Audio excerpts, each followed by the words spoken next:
Good morning, good morning. How you doing? I'm out here working, man. Out here trying to show these houses, sell these houses, make this money, man. But I'm just thinking about how people network, and a lot of people don't know how to network. And one of the biggest things in networking is the way you introduce yourself to a person, and that will determine how far you will go in networking. Like when you introduce yourself to a person, you can't be overexcited. You know what I mean? You got to introduce yourself as if you have value as well. You know, you could walk up to a person like, "Hey, how you doing? I'm Davielier. Heard good things about you. Just wanted to finally meet you and say hello." Simple things, you know what I mean? You can say simple things. When people say, now you're going to strike something in the head, like, "Oh, I heard good things about you." Like, "Oh, what's that?" You know, but it's the way you introduce yourself. And sometimes you introduce yourself, and when you say you heard good things about a person, it boosts their ego a little bit. So therefore, that gives you a way to open up for more conversation. Because some people say, "Hey, what you heard?" Hey, you know, now they start talking to you, you know, and that's the biggest thing about it. You want to engage in conversation anytime you start networking with a person, because you want to speak to them and get to know who they are, and you want them to know who you are, and you want them to know that you have value too, that they're not the only one with value. So the way you introduce yourself is big. I'm telling you, and everything you do in life is just very big. And you can't introduce yourself overly excited, because then they'll be like, "Oh, okay, that's a groupie." Like, and not in that terms, but you know, you got to introduce yourself like you're a professional.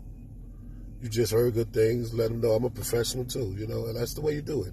It's not, you know, it's not a give or take, but some people walk around with a big head.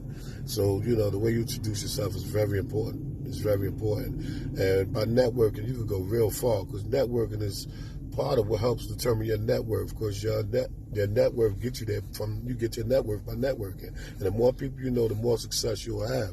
So therefore, you always want to network. Don't be shy. Don't be afraid to hand a card out. Everybody should know who you are and what you do. Always keep networking. You know, you're good as your last business adventure, your last sale. I say I'm good as my last sale all the time. I'm good as my last client. I'm good as my last referral. I'm good as my last closing. So therefore, don't be shy about networking. Get to it. Always, anytime you step in a room, introduce yourself. If you don't know them, when you leave the room, they should know who you are. And do it in a positive way, you know, not a groupie way. You want to do it in a positive way. So they know, "Oh, God, I met him before." When somebody say your name, they'll be like, "I met him before. That's a nice guy, a nice lady." You know, very, very professional. You know, so that's the way you always want to do it. And you want to keep it that way. You want to keep people keep your name fresh in people's mind. You know what I mean? Everybody should know your name. I always say this. You want everybody to know your name, as your name is your brand. But always keep networking. Don't ever think you're so big you don't have to network. There's new people every day, and some people have products that your friends might and family might not support you on, but it's a market out there bigger than them that you can make money with. So always get to networking. All right, we on go. Davielier Turner. Peace.